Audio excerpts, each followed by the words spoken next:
What's up, guys? Dave with Miracle Canine Training. We just compiled a video full of all of the muzzle training and muzzle conditioning videos that we've done in the past on YouTube to bring some awareness to the idea of using muzzles more and breaking some of the stigmas attached to them. Muzzles don't always mean the dog is very aggressive. Muzzles don't always mean that the dog is extremely bad or anything like that. They're just a great tool that allow us to be able to try the dog out in different situations in a safe manner and show the dog more freedoms as we're able to socialize them in safer ways. So we hope you guys like the muzzle videos. If you have any questions on them, hit us in the comments below. So the first step here that I'll try to do is I'll try to obviously, one, do something where I could guard myself to some degree. I usually will step on the leash where their range of motion is pretty limited. And then I just want to get her used to having this thing near her, right?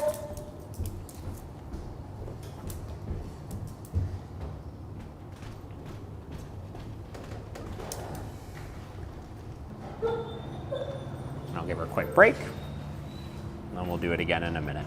And I'm just going to do that a few times here until I could get that flinchiness a little bit less.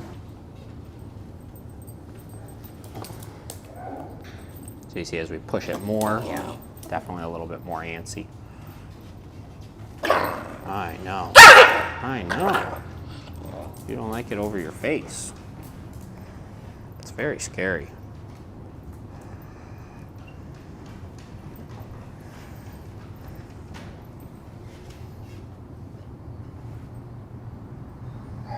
So same process as I push it more, I'm just kind of working through and just kind of ignoring some of the nonsense initially and seeing what we can get with it. And what we'll probably get is what we're seeing now, which is avoidance first. And then we should see that avoidance get less and less as we go. Okay, so I have two lanyards attached here. One is for the back straps, one is for the front. So the idea is I get the back ones on, I snug it while pulling this over the face, right?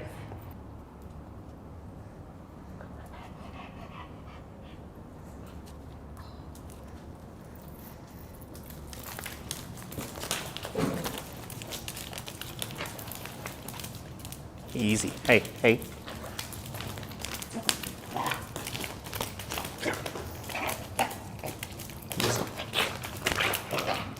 Easy. Easy. Easy.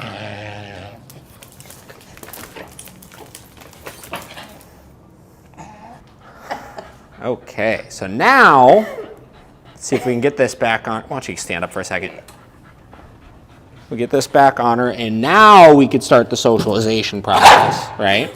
Because now all of this nonsense that she's doing no longer works, right? Even in these real intense situations like this, where she's cornered up, under something, whatever it may be. So now, let's see what we got here.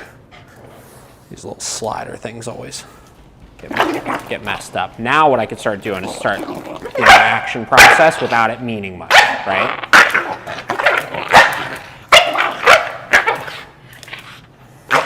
I'm not that bad, I promise. I just wanted to put a muzzle on you. That's all.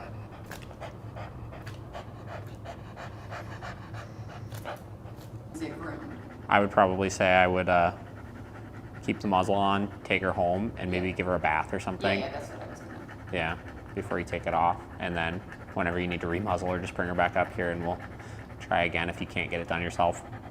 The thing is, like, after a couple times, it should get easier, you know? Even after the first one, it should be easier, but... I'm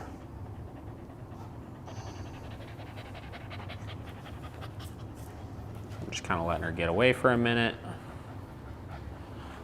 Pulling her back in. Come here. Come here. And once I get her closer, going right back to the interaction again.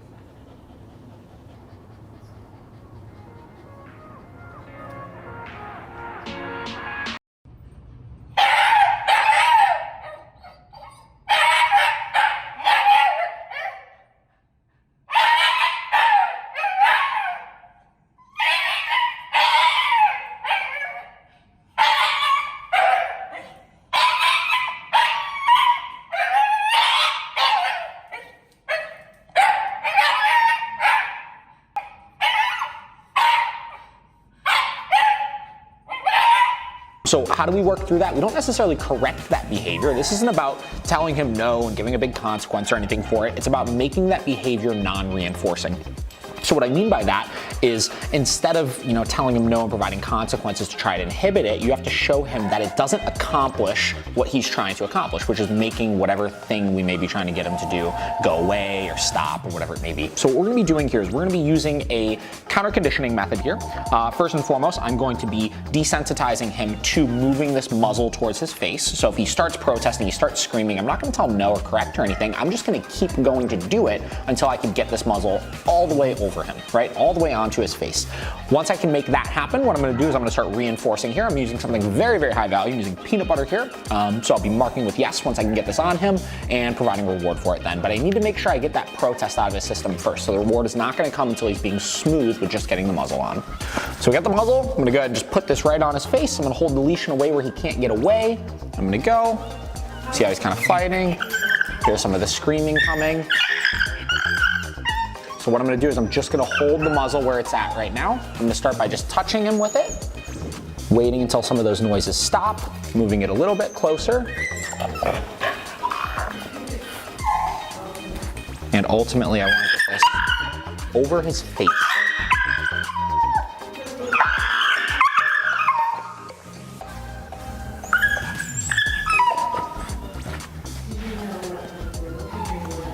There we go.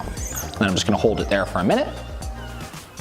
Then I'll release it, and then I'm gonna do it again here in a second. Now again, until I get this looking a little bit smoother, I'm not gonna be adding the reward in yet. I do not wanna be rewarding for a more inappropriate state of mind. I need to get him compliant first, add it in second. A little bit easier that time. Now I did one session of this earlier today already, so he's a little smoother. You'll see in the video. That was right before this. He was far more protesty, really, really trying to get away. And this is the exact same process that I went through of trying to work through that. So take it off again, and I'm gonna do it again here. Again, a little protest. And all the way on. I'll take it off, and I'll do it again.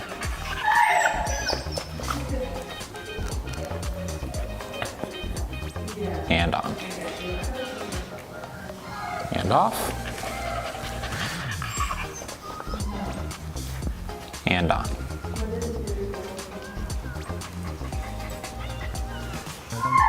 And on. And off. And on. So a little bit better. So what I'm gonna do is I'm gonna start adding a reward into this next. So what I wanna do is I wanna mark and I wanna reward for a compliant state of mind while the muzzle is on. So I'm gonna take it off. I'm gonna put it on, I'm gonna wait until he calms down, and I'm gonna say, yes! Take it off, grab some peanut butter, and I'll let him take a couple licks of that. Now we're gonna go ahead and repeat that process here a couple of times.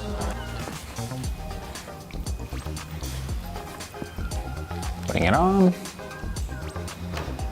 Yes.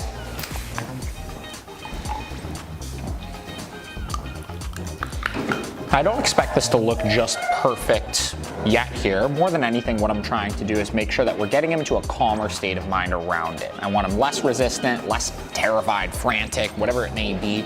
And ultimately just kind of learning that though he may not like having it on like this, that it's non-negotiable. You gotta do it still, right? And if you do it, yes, there's something in it for you.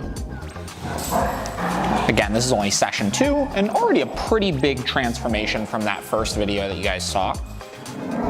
Allowing it much better here. Yes, a lot more calm. He's not resisting quite as much on the leash here. Holding that muzzle out, almost hoping that the dog is just gonna kind of stick their face in it and accept it in themselves, which is not the reality of muzzle conditioning dogs. I know there's a lot of people out there that'll talk about doing it in a really positive fashion and doing it in a way where, they're teaching the dog to stick their face in it and then accept having the clips put behind their back and this and that. But one, that's reliant on having an unbelievably motivated dog, which most people do not have one. And two, it takes a lot of time in order to do that. I take a little bit different of an approach. I teach the dog that the muzzle is not optional, especially if I need to get it on you in order to work past behavioral issues, right? So, biggest thing that I'm noticing right there is, like I said, it's optional to the dog. The dog has the ability to just go away if they want to, and they have no ability they're in no position to be able to control the dog physically at all. So first thing, put the dog on a leash, right? Once the dog is on a leash, you can ensure that it's no longer a game. The dog can no longer run away. You could micromanage some of the trying to jump up on you or paw at the muzzle a little bit better at that point. Put the dog on a leash, pull the dog to you, take that muzzle and just put it right on their face and get those straps behind the ears and put it on, right? If the dog tries to fight, ignore it, just get it on them as quickly as you can with as much of a production as you can, and then leave it on for like 30 to 45 minutes, and do that once a day. And what you're gonna find is the first couple times that you do it, dog puts a big fit and paws at it and this and that, and as long as you have those straps on tight enough, you're gonna see that the dog's not gonna be able to get it off, and the dog is gonna realize themselves that they can't get it off, and they're probably just gonna lay down and give up at some point. The more you do that, the more comfortable the dog gets with having that muzzle on, and the more used to it they get with having you put it on and then actually wearing it for extended periods of time. Again, for some dogs, this can just take a couple of days before they get used to it. For some dogs, it can be up to a week before they get used to it. But committing to making it non-optional, just sticking it on the dog's face, putting those straps on, and putting yourself in a position where the dog can't see it as a game by having control with the leash will help you get past those issues.